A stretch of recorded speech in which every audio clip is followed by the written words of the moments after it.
పేదవాడుంటే అక్కడ నేనుంటానని సీఎం చంద్రబాబు స్పష్టం చేశారు. ప్రజల సంక్షేమమే తన ప్రభుత్వ లక్ష్యమన్నారు.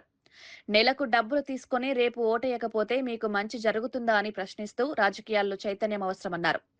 ఓటు హక్కు పవిత్రమైందని దాన్ని అమ్ముకోవద్దని సూచించారు. పేదల సంక్షేమ పథకాలు, అభివృద్ధి కార్యక్రమాలు కొనసాగాలంటే ప్రజల విశ్వాసం అవసరమన్నారు. గ్రామాల్లో, పట్టణాల్లో మౌలిక వసతుల అభివృద్ధి, యువతకు ఉపాధి అవకాశాలు, రైతులకు సహాయం అందిస్తామని వివరించారు. ప్రజల ఆశీర్వాదంతో రాష్ట్రాన్ని ముందుకు తీసుకువెళ్తామన్నారు. నేను ఏమీ కోరుకోవడం లేదు. మీరు బాగుండాలి, మీ పిల్లల భవిష్యత్తు బంగారు భవిష్యత్తు కావాలి. ఎక్కడ పేదవాడుంటే వాళ్ళ దగ్గర నేను ఉంటానని మరొక్కసారి మీ అందరికీ హామీ ఇస్తున్నా. వెనుకబడిన ప్రాంతాలకు అండగా ఉంటా, పేదలకు అండగా ఉంటా, నిరుపేదలకు తోడుగా ఉంటా, రైతన్నకి వెన్ను దట్టి నిలబెట్టి